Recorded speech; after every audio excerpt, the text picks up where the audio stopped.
for joining the Want to Be an Entrepreneur panel, coming along for a chat with my wonderful guests. I apologise, but two of the guests have had to pull out. That was the female contingent on the panel, and that was Francesca and Marianne. But they will be here again next term to be able to do their sessions. So apologies for that if you were hoping to definitely see them. Anyway, I'd like to introduce my panel. We have Dom, aka Angry Britain. We have Uche, who runs Pat Magazine. And we have the Renown Boys, which is Wretch, Duane and Zeon, who run the Renown Group, documentary arm and films and all sorts, but I'll let them describe what it is that they do. Now I'm going to start with you, Dom, because I find your story utterly fascinating. If you don't follow Angry Britain on Twitter, I suggest you do that immediately, because Dom, you've made a career of basically ranting for the last 5 years, and now you make money from that. Yeah, it's been a slightly unusual story. I spent 12 years in IT before I got involved in blogging. I was out with some mates one night, smashed, and we were moaning, and we kind of realised that there was nowhere online to go and moan. So next day, with a hangover, bought the domain, set the website up, and 5 years later, I'm sitting on the stage in front of you, telling you how to make money from talking crap on the internet for a living. But it's not just that. Out of doing that, you now run a social media company right off the back of doing that as well. Yeah, kind of my main thing, Angry Britain, doesn't really make any money. It's me that makes money. I write for MSN, I write for the Mirror. I've just picked up another writing gig that I can't tell you about just yet. It's a big writing gig for a national newspaper, but he can't tell you what. Which is pretty cool. But I've also set up a social media company off the back of my own thing, because obviously with 33,000 followers on Twitter, I've got a rough idea that I know what I'm talking about. So companies come to me and go, "We need help. Can you come and help us?" And the money in that is really good. So my actual brand doesn't really make any money, but it's the activity off the back of that brand that's earning me a not bad income. And so it wasn't something that you set out to do? No, so I got a little bit lucky, maybe right time, right place. I've made good contacts. Twitter's brilliant for that, so is Facebook. They're really, really good for meeting people that are a little bit out of reach for you. So people like journalists, PRs, even celebrities, they're all there for the taking. If you can catch their attention, they can come in incredibly useful. People like Charlene. I met Charlene on Twitter. Yeah, yeah. That's how we met. Although no, I think we were in a bar when we first met. Were we? I think we may well have been in a bar when we first met-ish. But the point of it is you did something out of the ordinary that is now your career, which is utterly fantastic, really. It is, yeah. We'll get back to talking to you in a sec, but Uche, I'm going to go on to you. And Pat, I knew about you before, but really your name came from, well, you were on the big stage as a result of releasing a sex tape. Yeah, we were. Not his sex tape. I was hoping you'd get there. I was really going to jump in. That a little bit better. Just in case. I wasn't going to rage it. But so Paps, if you haven't seen it or know about it, what I wanted to do with Paps was create like does anybody know Gossip? Yeah. So we wanted to create Gossip, or sort of like a TMZ, but not so much TMZ for the UK, but we wanted it to be urban, because already there was Heat and there was sort of, I don't know, Grazia and everything else that kind of done gossip for the mainstream. There's also Mr. Paparazzi and Holy Moly. So I thought the urban needed, because I wanted to know, it was all good knowing, you know, sort of that Wretch was bringing out a new album or something, but I wanted to know if we preferred McDonald's or Burger King fries, and I still don't know the answer to that. Yeah, but leave that as a mystery. It's still a mystery. I think we've asked him before, but we wanted to kind of get to do gossip about UK urban and do it regularly and frequently. So we started doing it. It was a struggle because the industry didn't want it. We'd write about things we heard that were verified. We always made sure we verified. We didn't just write stuff that was just gossip for gossip's sake. Sometimes we did, we'd say it was gossip. But stuff that we put out as fact, we did verify. So one morning, I got a call very early, about 5 AM, from a member of my team who said that she had a sex tape. We'd released some sex tapes before that hadn't been so big, but she said she had a sex tape for me to check out. So it was in my inbox and I looked at it and I nearly fell off my chair. And I woke up my girlfriend and I said, "Babe, have a look at this. Is that Talisa?" And she said, "Yes, that's definitely Talisa." So I ummed and erred, and the girls who work with me were on the phone like, we've got to put it out, we've got to put it out. And at this time she was major, she was the X Factor judge, you know, the female boss, and I was really, really scared. And I'm not even joking, I said to the girls, if we put this out, Simon Cowell will make our plane fall out of the sky. You know, whatever, we will just be in for it. And this will put us on a whole new plateau. And my girlfriend's a barrister, so I said, babe, you know, what do I do here? And she said, yeah, do it. So we published, I got ready for work, went to the office. By the time I got in the office, all hell had broken loose and we were on the map. So that's our story. And how's the site doing as a result of that? It's doing fantastic. We've had so many offers for buyouts. People wanted to buy us at the time. We sort of said no to those. Although sometimes you look back and you kind of wish you said yes to them. But we said no. We're really proud that we said no, because we felt that it would lose what it was. And we wanted to keep that authenticity about it. We wanted to constantly be writing about people like Wretch or Jessie J or you know, Katie B, people like that. We didn't want it to just sort of go fully mainstream and just about you wanted to keep that level of stuff credibility. Like that. We're not interested, you know. So yeah, exactly, yeah. All right, well, moving on to the Renown Group. I have worked and I know these guys quite well. I used to work with Duane. Where did the idea from it come from? I'll ask you, Zeon. Oh, me? I know. I feel like you've sat for enough and you chilled now, so you can answer my question. Well, we've been working, Wretch and I have been working together since we were about 16. We've been working loosely with Duane from the moment kind of Wretch had got his first play on the BBC One Extra, and Duane was quite rebellious in that there'll be events or opportunities that really we shouldn't have been getting, and Duane internally would fight battles and create fires to get us in or get us as part of the event. So we all had the same kind of ethos amongst each other. And around the time when the decision was made for Duane to leave One Extra, and he was trying to seek clarity on what he wanted to do, because I don't want to talk about you in front of you. But, as long as it's not behind my back. But he didn't want to be seen as just purely a presenter. And Wretch and I were very passionate about creating opportunities for young people purely based on their talent rather than you're a musician and you're a rapper. And we just kind of knocked heads. We felt that Duane had helped us out so much. What can we do together to have a similar brand that we can work around? And we had been joking around saying, oh, Renown this, Renown that, just in our own time. So when we presented it to Duane, he was like, that's perfect. And he started straight away working on the brand and whatnot, and it's kind of just gone from there. That's brilliant. I mean, how important is it, or how difficult is it for you, Wretch, to be doing what you do in your day job, but then also being part of this fantastic film, TV and publishing arm? Do you know what it is? I'm one of them people, I can't sleep.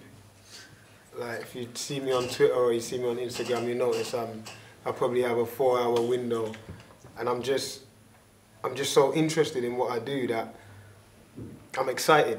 Has it been a learning curve for all of you though, running this kind of business, would you say?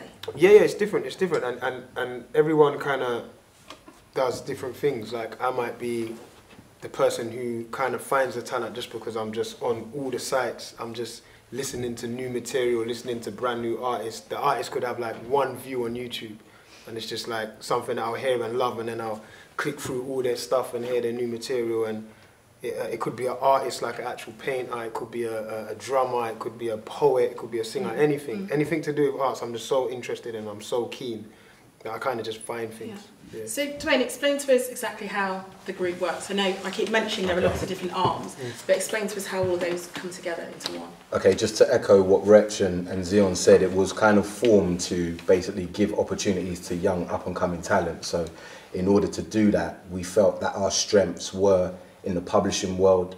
So we publish musicians, also management, we manage artists, as well as painters and etc., like Zeon mentioned, but also we've all had experience in the world of TV and film, whether it's Zeon accompanying Wretch to, you know, a magazine show that he's featuring on, myself presenting different shows for MTV, BBC, whatever. So we felt that it was necessary to start a production company along with the management and publishing as well. So that's basically how it's separated: music management, publishing, and films, which is TV production. And if any of you have watched the channel London Live, you guys have a show on London Live, don't you? Yeah, so we've got one of the flagship shows on London Live at the moment, which is F2's Kick-Off, which is about 2 freestylers basically just travelling around London with some great backdrops and just showing their incredible skills, with different features on each programme each week, from you know, different personalities, different musicians, and different footballers as well feature on the show. And you've just sold this to other territories, haven't you? Yeah, so basically how TV works, which I'm sure a lot of you know, is you make the bulk of the money when you sell the programme after the channel it features on. So with London Live, we kind of spend a lot of that budget that they give us on making the programme and different various bits and pieces around it, like promotion. And then when we sell that programme on, after the programme's been aired on that network, that's when you make your money around the world. Okay, we're talking of programmes, Dom. You are constantly approached by TV companies to use your brand and to use your contacts. I mean, how easy or hard was it for you to build your brand to a stage where you are getting all these offers from outside? It's pretty tricky. I mean, what you guys are going to find if you go out to try and be a blogger of some sort is that you're going to get asked to do stuff for free. Don't do it. Okay, because what you're doing is you're devaluing yourselves, you're devaluing your skills, and you're devaluing the industry. It makes it really hard for everybody else to earn money if you guys are giving it up for free. And I did it, hands up, I did it. First 2 years, Angry Britain, building it up, did anything for anybody for free. But the brand is now so strong that I don't have to anymore. And talking of TV, I've just knocked back Channel 5, who wanted me to basically open my contacts book, open 5 years of experience and effort for free. So when I asked for free and they said no, I waved them goodbye. So you'll see their show on Channel 5 at some point if it's nothing to do with me, and it will be terrible. It's a laptop. But in terms of obviously building your social media company, building your brand, what sort of advice would you give to someone if they wanted to do something similar? Because there are loads of people. I mean, how many of you are blogging at the moment? Yeah, I mean, for those guys who are blogging, how do you go from that to actually making money from it? How brave are you? Really brave. Really brave? How brave? Really brave. How brave? Would you do a McCann joke? A what joke? A McCann's joke. A Madeline McCann joke. No, I wouldn't. Yeah, So see, I would. difficult. And I have several times. It's when you're blogging, it's about obviously what you're trying to do is you're trying to have a voice in a really crowded marketplace. And much like the Pap guys, they needed something really special to make them stand out. So what you have to do is you have to kind of grow up here when you're blogging and say what you think, even if people don't agree with you, even if it's wrong, or even if it's controversial or a little bit near the knuckle. You need to have the balls to say it, and that's the way that you guys are going to stand out in that marketplace. And sometimes you're going to get it wrong, and sometimes you're going to feel the heat. I mean, if you had a look at my timeline, pick any day of the week, any night of the week when there's something on, have a look at my timeline and see the heat that I'm getting. But what I'm doing is creating a discussion, creating a voice, and getting noticed, and that's what makes my account stand out from, you know, Angry Plumber or whatever it is. But you need to kind of have, when you're blogging, you need to have a pair and say what you think. I mean, there's a lot that Dom tweets that I just couldn't even begin to retweet because it is rather offensive. But I love what he writes because it's very honest, and that's the reason why you've got the number of followers that you do. You know, there's lines. Obviously, there's lines where legal lines. There's legal lines, and there's you know, things like racism, that kind of stuff. That's not me. That's not what the site's about. But the site is about saying the things that you guys are probably thinking. If you think there's too much immigration, or if you think that telly's crap, that's the sort of things that I will say that a lot of people will shy away from, and that's kind of why I'm known for being the biggest gobshite on Twitter, pretty much. And Wretch, how does Renown stand out? What do you guys do to stand out in, again, a crowded market in all of the territories that you guys work in? I think a lot of the talent that we look after kind of speak for themselves, because they're very unique in what they do, and we try and find special artists. Someone we work with is George the Poet, and when it comes to words and work ethic and just morals and what he stands for as a person, he's just incredible. Do you know what I mean? And I think someone like that is such a standout poet.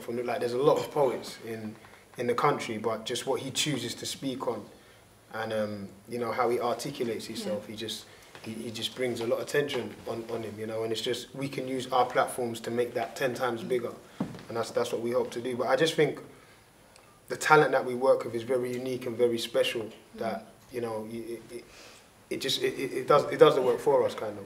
Well, there's a brain there's many people's brains who I love and adore and respect, and Zeon is definitely one of those brains. As you were saying, you've been working with Wretch since you were 16 years old.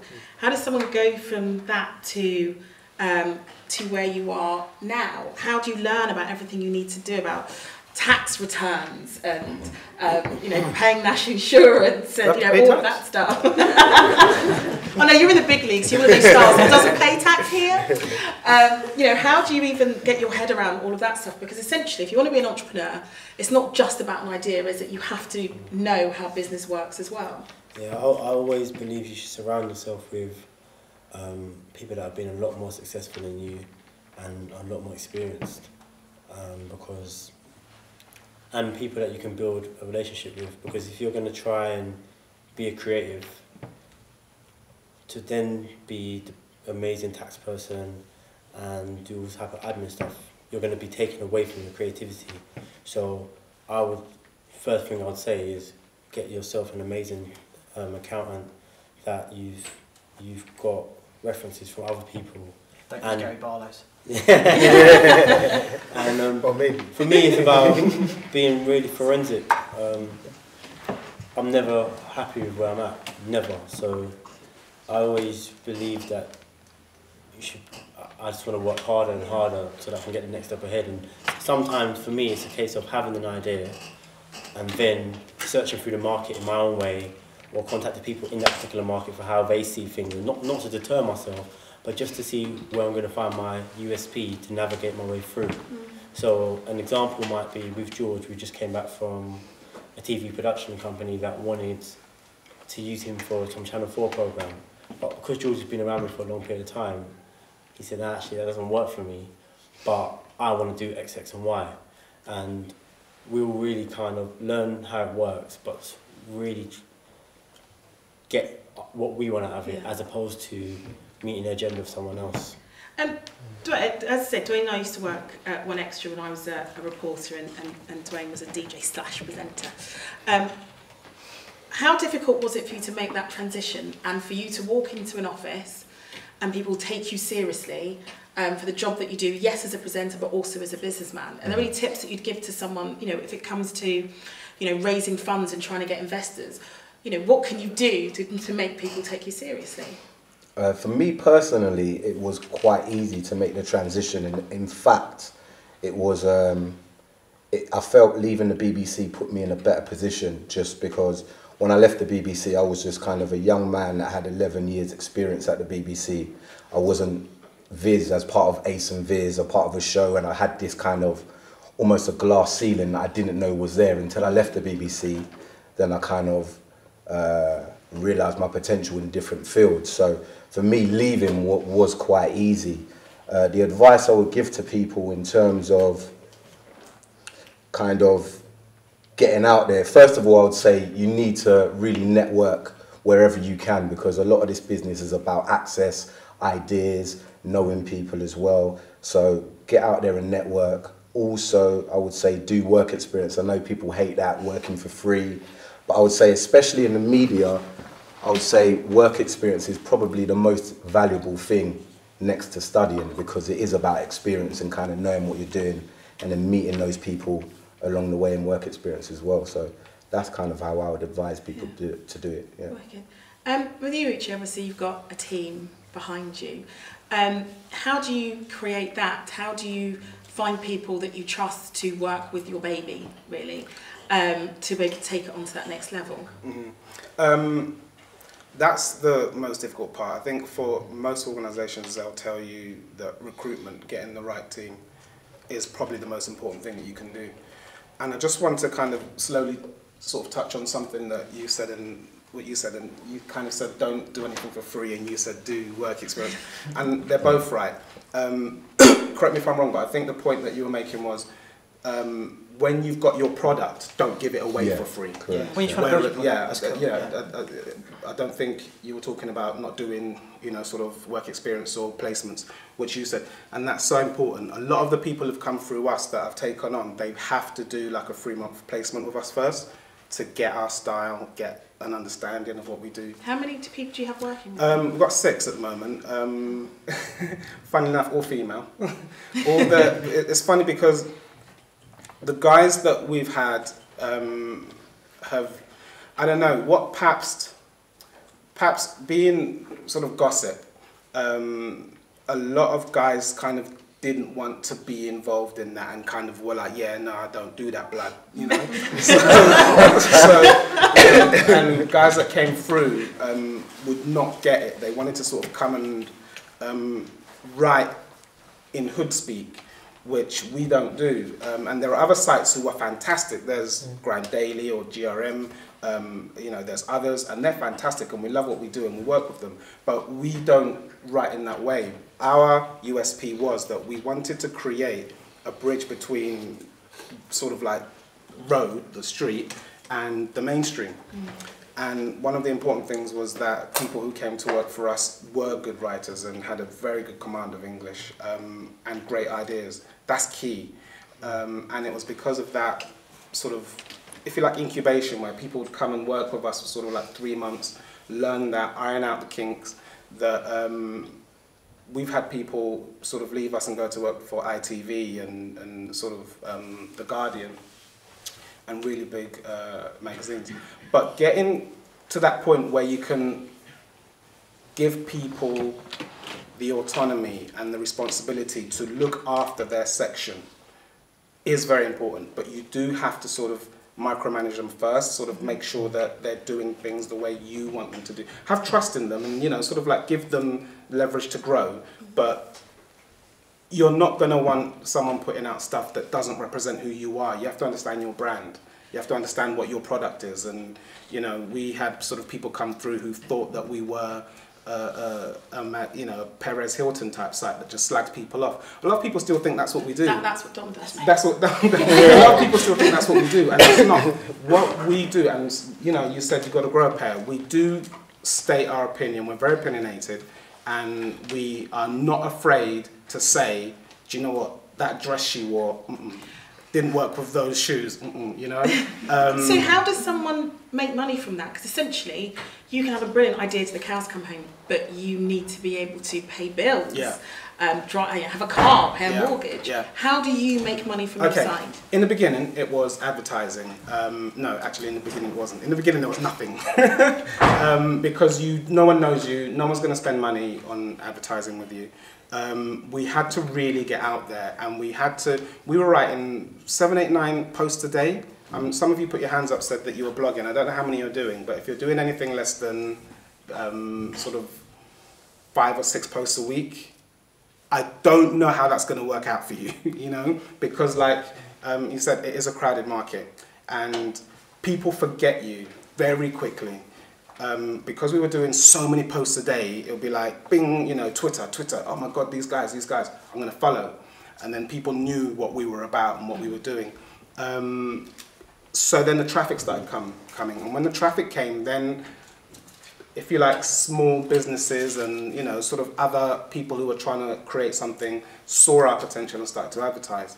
Then we tried to reach out to the bigger people. We wanted to reach out to people. We wanted to get advertising from people like PlayStation, Nike. And they just laughed at us. Like, yeah, no, come back to us when you've got this traffic.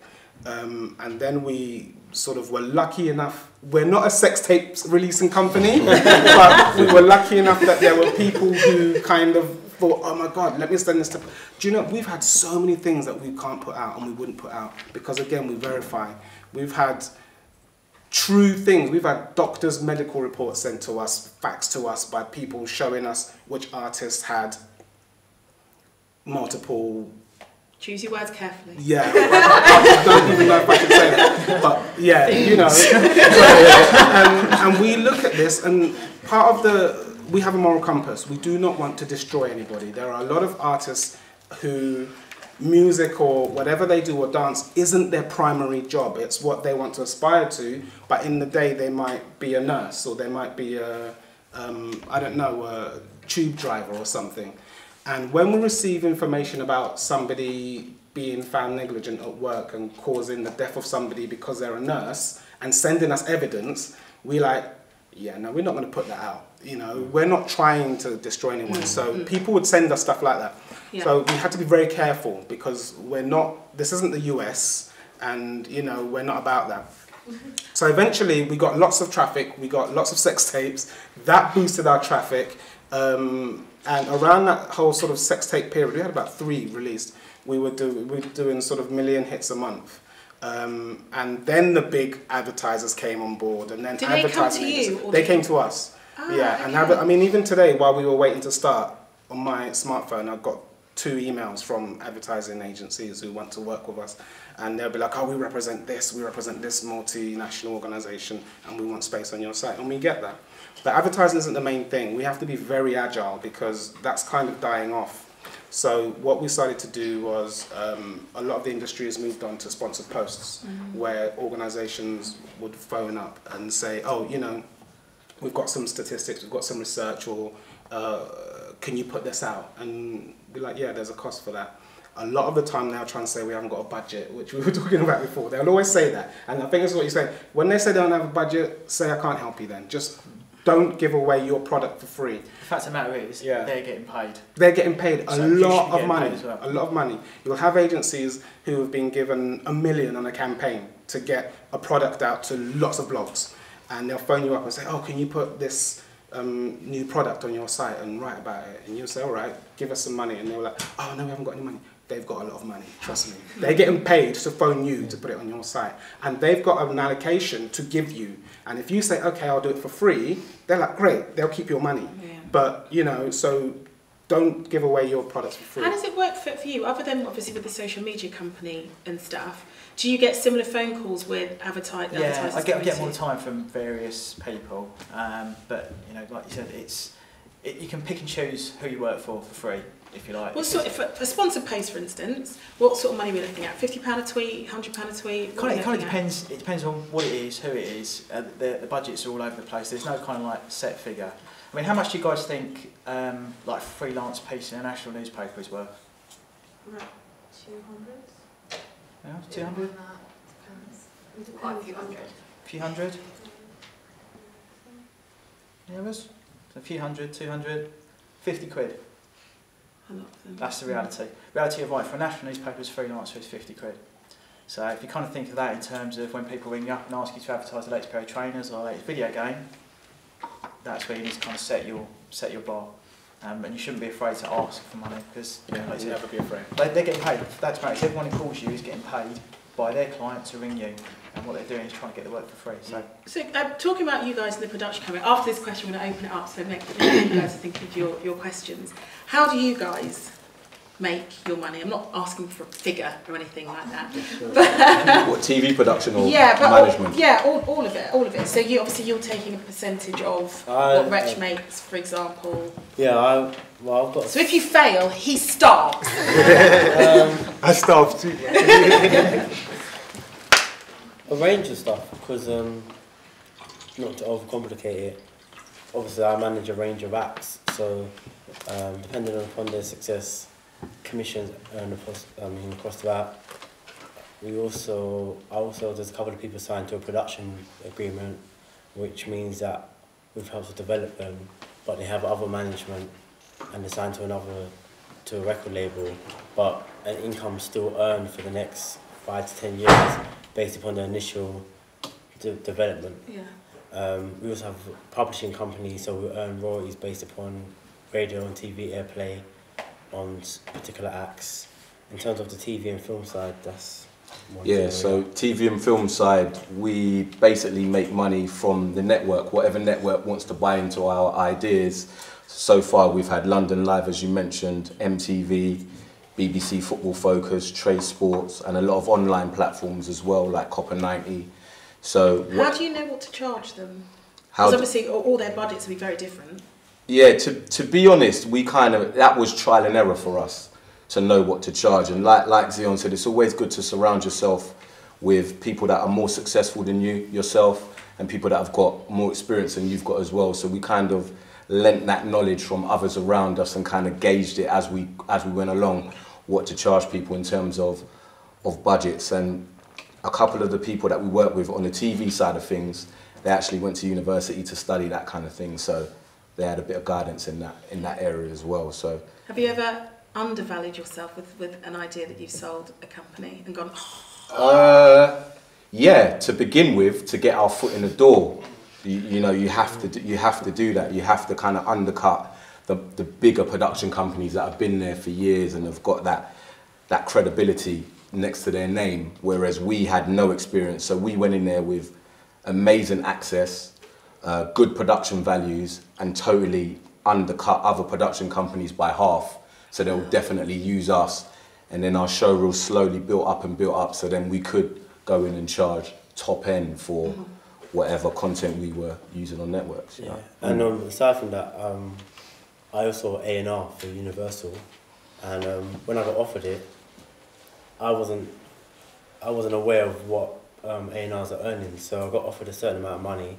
I was quite content with it, but I thought, let me just ask a couple of lawyers, and in the end they doubled the money. So wow. If I didn't ask, I would have been content, but I would have been getting ripped off. Yeah, don't be afraid to ask if you don't know. Don't guess. You know, try. It's obviously start high, because you can always come down, but you can never go up. Yeah. But don't start too high though, because you might scare people off. So start high, but not too high, not ridiculous amounts. But you know, the only way you're going to learn is, you know, go online, search. You know, these things are all public now. Well, what A&Rs are earning. Well, so. no, I say a lot of it is about building your network, because the ability for you to phone someone who's more experienced than you, that's invaluable.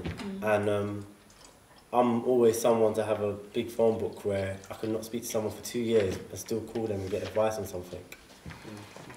It's important. It's you know, that's how Duane and I are still in contact. Is that if I need something, I can call, pick up the phone and call them, like I did for this panel.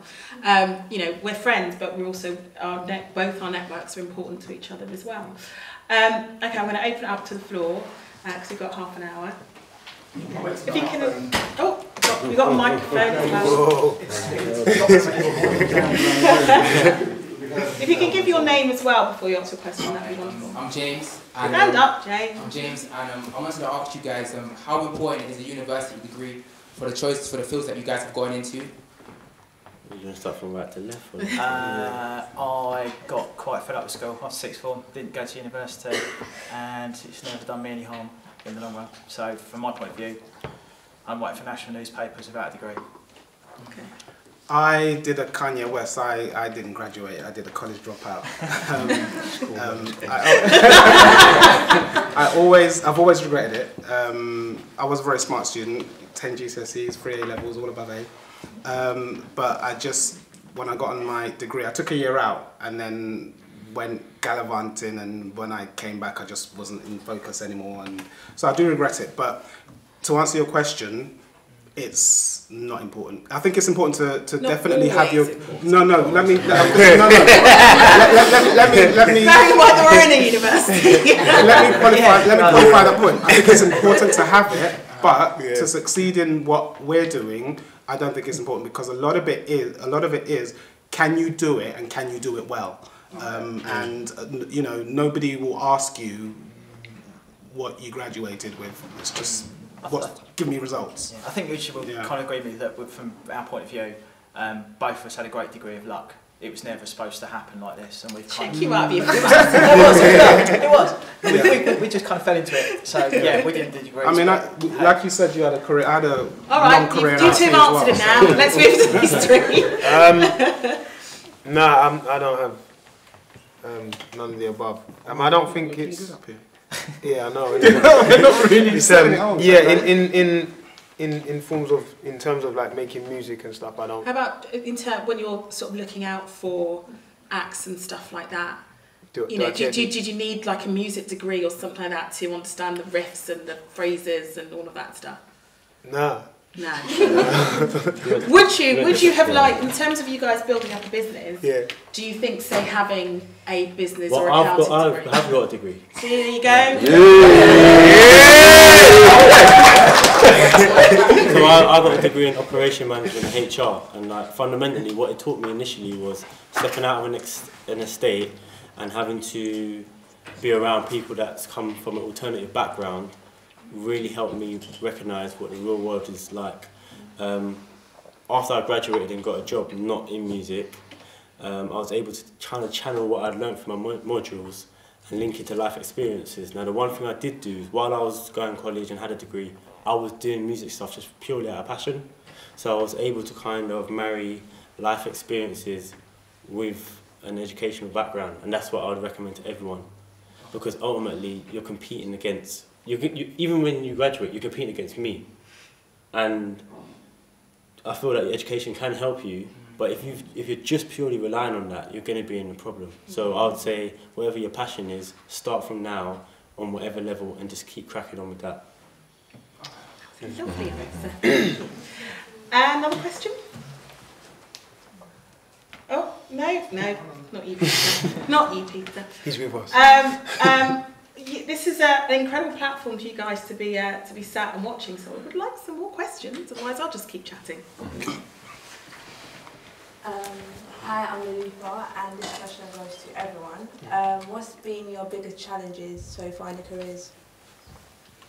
Biggest challenge, Duane, let's go with you. Oh, well, I think for me, I kind of face challenges every day. I'm not sure. I'll go back to the education thing, because I think getting higher education won't help you get the opportunity to do what you want to do in terms of seeking it out. But once you've got that opportunity, it will help you in that environment. Do you see what I mean? Because I think I got employed by the BBC at a very young age, and I felt... Tell them your age.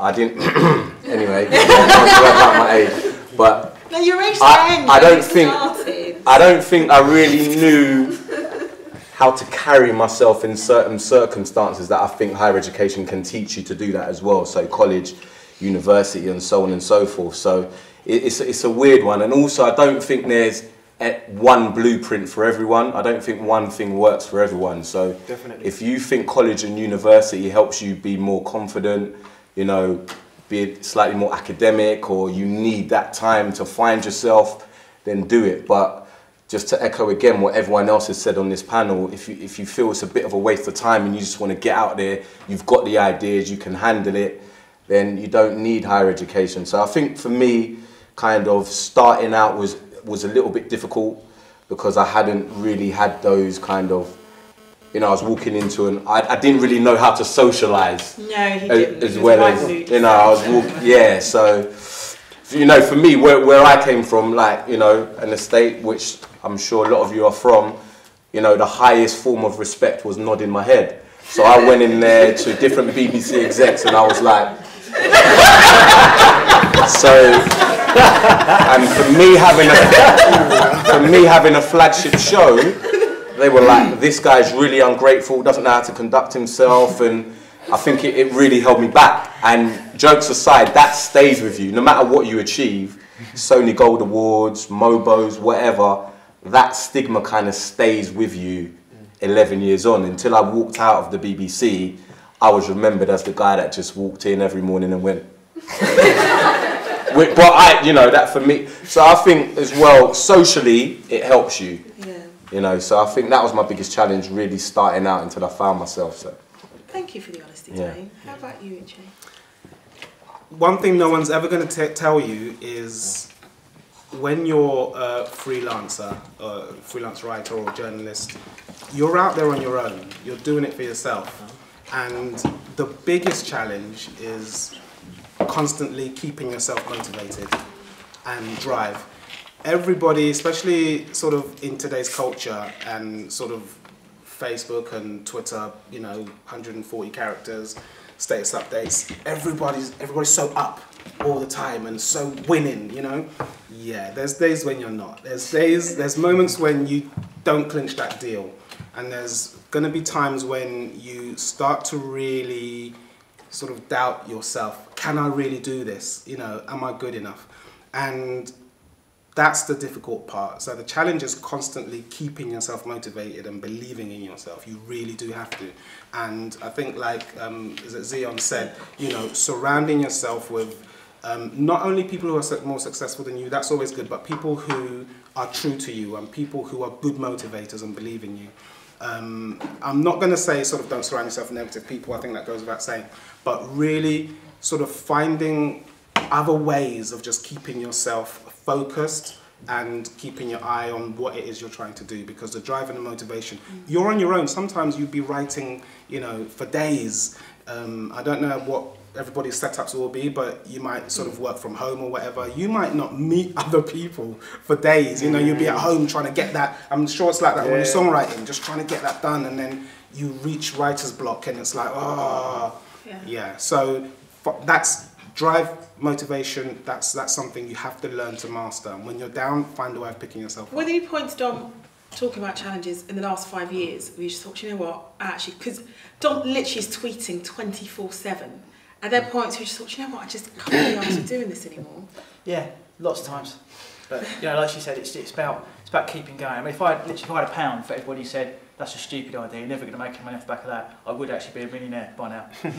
But you know what is going to make you money, which you haven't mentioned, is your shopper driver. Yeah, see, it's about looking for the next thing, the next opportunity. It's no point kind of like sitting back and going, okay, I've created this thing with 33,000 followers and I write for whoever.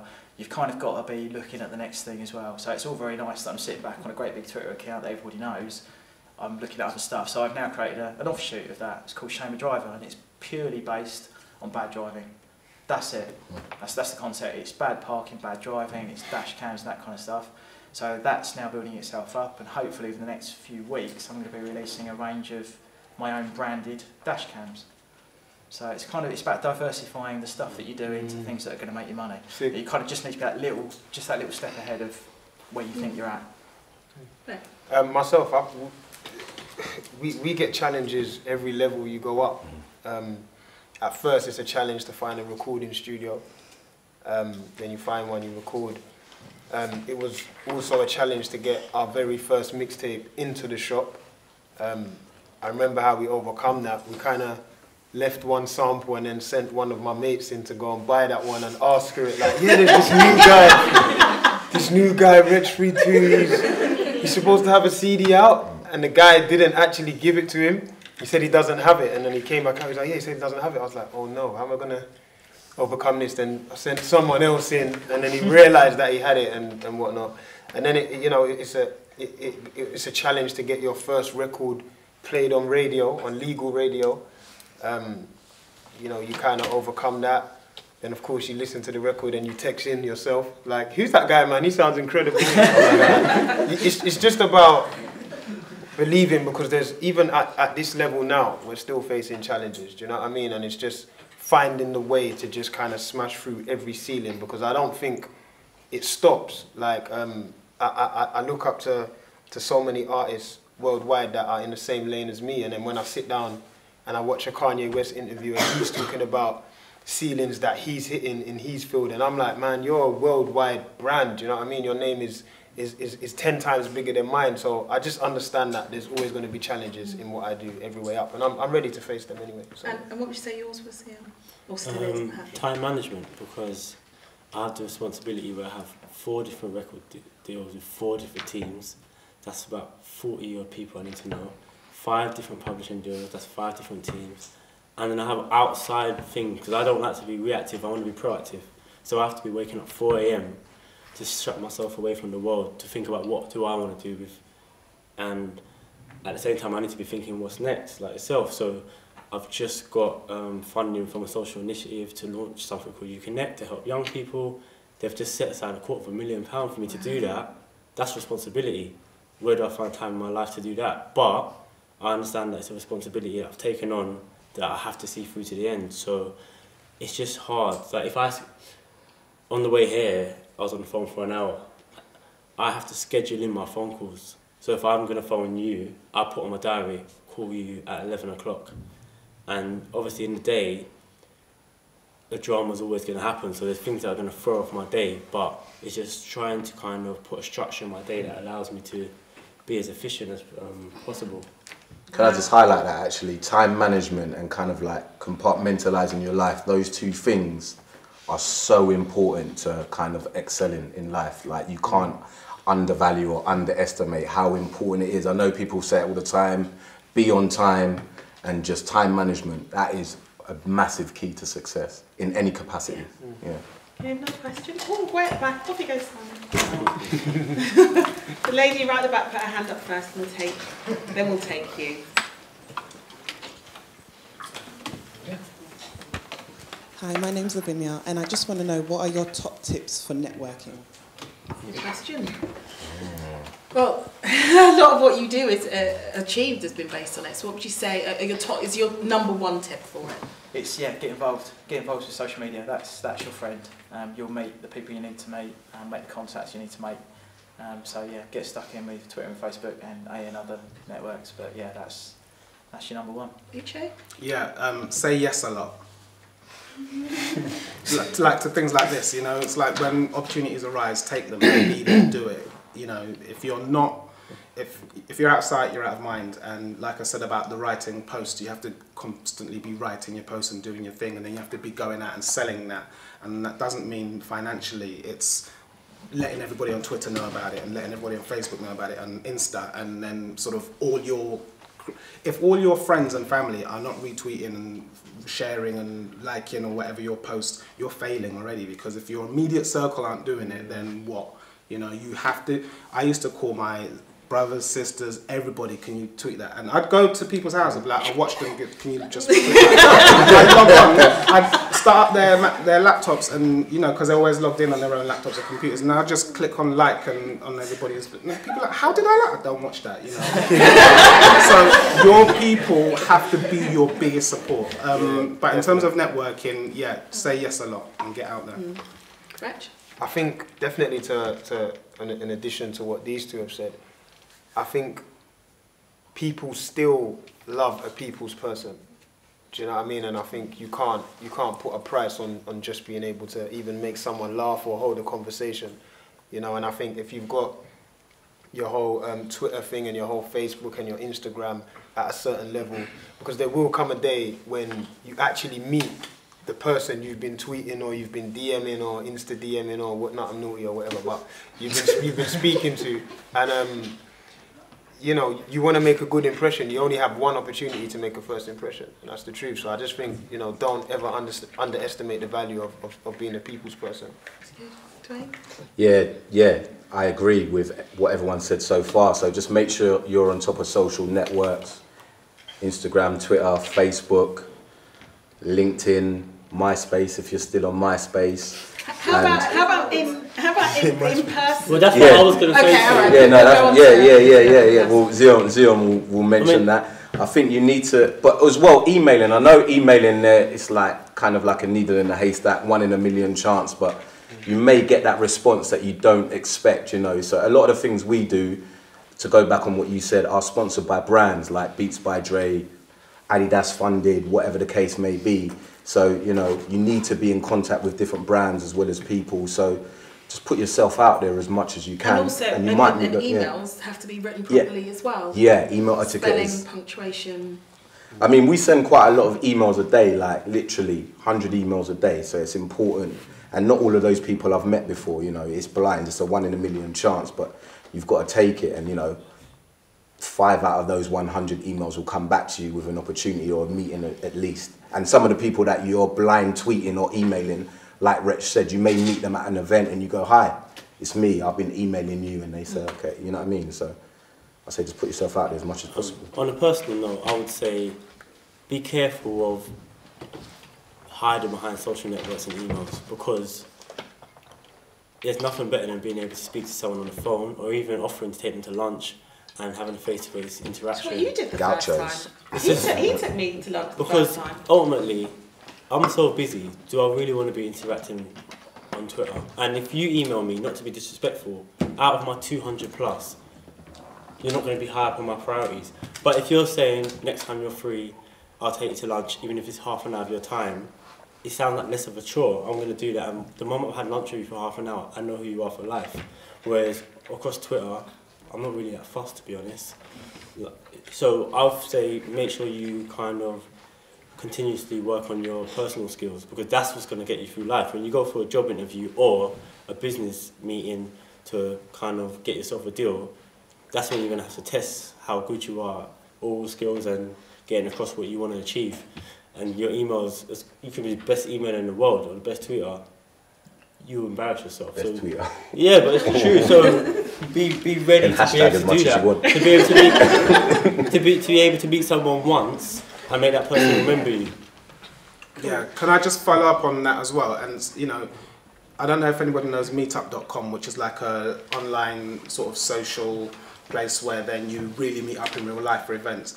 Join groups on meetup.com that do what you do. If you're a fashion blogger or a food blogger, go to fashion events a lot. Go to food events a lot. It's not enough to just write about it and sort of read about it and then regurgitate it in your own words. You have to be on those scenes and circuits and known as a go-to person in your field. That's important. But it's, going back to what you said, Duane, about perhaps not having the skills to navigate that world at first.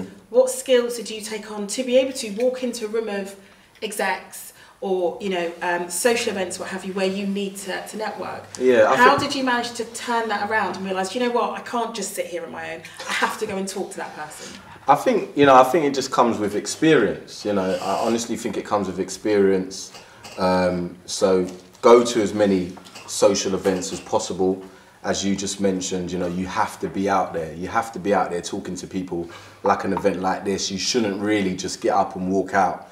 You should talk to at least 2, 3, 4 people before you leave, see what's going on. So I think for me, it just came with time. It just came with time. I got better at kind of expressing myself and kind of selling my ideas to different networks and different producers and directors and so on and so forth, different record companies when I went there with producers to try and get them on different album cuts and stuff like that. Just really comes with time. Good. That's the only advice I can really give. The gentleman in the Levi's jumper. Yeah. Hello. If you grab the mic for me, so your dulcet tones can be heard on the video. Hello, I'm Aurelian. Question for all of you actually. How do you actually protect your brand in terms of if you're blogging or vlogging and you're approaching a TV company or an online company and you've got a proposal or treatment? How do you make sure and protect that they're not going to say no to you, but they're like, oh, I like his idea, I'm going to use it, you know, for my own purposes? That's great for, I know you had that with Angry Brett, we want to go with you guys, because that's very true. If you've got a great idea for a TV show, how do you make sure that someone else isn't going to go and make it after you've proposed? It's difficult. I think you can do that in all different capacities. Like we could send a beat over to someone. We don't know if that A&R's going to give it to one of the producers that their mate manages or whatever else. Well, I had it in America when I went to America, and I've been there a bunch of times, but this time there was a huge array of excitement and I found myself with good music. Then I found myself with that person. And again, I called a couple of people for advice and they said, do not send your music as an MP3 because they'll get to copy. So the ability to kind of be around experienced people or that connected to that market helped me, because through excitement I might have just sent records, come back to the UK and in the future had heard something that had been copied of one of my acts. So it's difficult because plagiarism happens everywhere. I would always say if you've only got one good idea and you're going to kind of worry about that one good idea gets taken, then you're not good enough, because you should be able to have hundreds of ideas. And I'm that confident in myself to say, cool, you can take that and you can take that and you can take 10 of them, because you're not going to be able to take what I've got in here. And I'm going to consistently keep churning out ideas of what I want to do. Yeah. So you can't be too paranoid about that. I mean, you can protect yourself as much as possible. So kind of NDAs and that. Yeah, it's difficult. I had this idea once that I was going to training, like football training. It's one of my favourite pastimes, playing football. So I went to football training with this guy called Jamie Lawrence, who used to play for Bradford FC. And he had this basically like an academy where he basically, back in the day, he went from prison to Premiership in 1 year. So I had this idea to take that whole lifestyle that he had onto TV. And the network basically stole it and used Ian Wright instead of Jamie Lawrence. And all they did was change a few parts of the treatment So something silly like I went to like a hostel or something to take the kids to train with Jamie Lawrence. And instead of doing that, they went to like a police station or something stupid. So if they change little bits of the program, unfortunately, you can't trademark or copyright that. There's nothing that you can really do. So what I tend to do is come up with ideas that are so original that you could only use the person that I'm going to the network with. Do you see what I mean? So they can't do the program idea without that person. But obviously that does limit you, but at the same time, there's almost nothing you can do. You can ask for a paper trail, you can go to court and say, but I couldn't take on that network at that time. It's a lot of money. Yeah, if I went to them and said, I need you to prove that you came up with this idea before I got in contact with you, you really need a lawyer to do that. But you can do that. Sometimes I feel that, not in an arrogant way, but in a confidence way. Once you get yourself to a stage where people want to work with you, they'll want, even if you're not ready, they'll want to work with you in some capacity because they like your aura and they think you're good enough to see that thing through. So when I put forth any proposal, I will flatly say to the guy, look, you need me, I need you, this is where I need you, this is where you need me. If it's not going to happen, no. And there's not a not, it's like, so how are we going to do this? And we sit there and map out how we're going to do it. I'll be really surprised if someone took my idea and went with someone else, because I wouldn't worry about that person. I would look at myself and think, what do I need to improve to make sure that doesn't happen again? And with Dom, actually, Channel 5 did the programme Angry Britain using your name. You refused to get involved in it, but you decided not to take that any further. Why? There's no point, because ultimately in about September there's going to be a show on Channel 5 that's going to run for 6 weeks concurrently using my brand. And then people already naturally assume that it is my show, I've got something to do with it, I'm not going to tell them any different. It's going to be fantastic for my brand in the long run, so it's kind of backfired a little bit. So what they should have done really is paid me a fee and had me on board, and it would have all been lovely, but hey. So are you going to tweet while it's on? Can I just add to that? So it happened to us a lot. We had a lot of sites when we started do what we do, and some of them it was so obvious that it was irritating, but there's not a lot you can do. And some of them we actually just called them up and said, look, how can we help you be better? Because seriously, if they get good, we get better. We created something that didn't really exist. We created a kind of new niche, sort of UK urban gossip. It didn't exist before, and everyone looked at that and thought, oh my God, wow. So you're gonna get, you know, flattery is the best, what is it, not flattery is the best, imitation is the best form of flattery. So we kind of looked at it like that way. But some of them, 1 or 2 of them, we did call up and say, yo, you know. And we became friends, and then they'd send us stuff and things that we couldn't do anymore or we didn't have time for, we'd send them and we'd work together. But something I learned very early on in this industry and through the whole sort of rise of social media and the way social media has changed the way we work is exactly what you said. If someone has stolen something you've done, find a way of harnessing and embracing that, because the fight isn't worth it. It's expensive. It's expensive. And energy-wise, it's just negative. It's good to know that you've got the right ideas. I know that's not much, but it's good to know that you're heading in the right direction with your ideas. But there are also some websites, there's quite a few websites online where you can copyright your idea, and you can CC them in as well when you send your ideas to different networks. You can do that, but that doesn't actually mean that, you know, if your idea does get stolen, they're going to retrieve it for you, but you can do that as well. I don't actually know what I'll do if someone stole my record though. But it happens, man. It happens all the time. Yeah, so say someone overhears you in the studio and think, oh, he's got an amazing beat. Let me just record that and let's see if I can recreate it for another artist. Like, for the beat, I don't think I'll have an issue. It's more lyrics, I think. If it was like, if I actually heard my lyrics, what I've said on something that I hadn't put out there, I don't know how I'd tackle that. You'd fight it though, wouldn't you? Because that's... We've had similar... not that way, maybe. Not through the legal channels. It's a great area, bro. No, but you have it. It's a proper great area. I had a scenario where this songwriter who's wrote huge records went into a session with Jacob. They wrote a song together for Jacob. He turned around after the session, and actually I didn't hear it from him. Months down the line, I hear from someone, oh actually he said he wrote it about his wife, that he's a fiance, and then he sings it at his wedding. So now it's like, emotionally you can't take it. So I got an email today on, yeah, he wants to use it, and it's like, well, he sang at his wedding, this, that. So my compromise now is, cool, you do your version that Disclosure done, and can we have our version that Knox done, and everyone's happy, because we can we can keep fighting it, but ultimately, I don't want to affect the release of the record. And also pay a lot of money as well. Well, it is what it is. For me, I just kind of would prefer for everyone to amicably, like, just find a resolution rather than hiding behind a lawyer, because no one wants to pay those fees. It's not worth it. I think to protect yourself as well, I know you shouldn't really have to go into a meeting with this mindset as well, but maybe I went to the network with that idea at a really early stage where I probably couldn't produce and direct the program.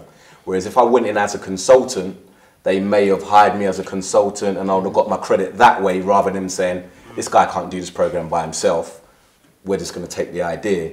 So maybe it's about being a little bit realistic as well. If you're going in with an idea that, you know, you want to produce yourself, the likelihood is they're going to, you know, say you can't do it and just maybe run off with your idea. But if you go in as maybe a producer on a show, as well as one of the creators, and so on and so forth, you've got a better chance. So it's about being realistic. Realistically, I think basically you guys are going to get ripped off at some point. Yeah, that's true. It's going to happen. So when you start at the bottom. Yeah, but the thing is, what you kind of got to remember is that by the time someone's ripped off your idea, if you're doing what you're doing right, you're already on to the next thing anyway. It doesn't really matter. But by the time they've copied your idea, you're already on 3 steps ahead. So it's going to happen. Deal with it. So having said all that, what's your idea? Come and see you Monday. Oh, well, gents, you're actually slightly overrun, but thank you so much. Haven't they been brilliant? Give them a round of applause.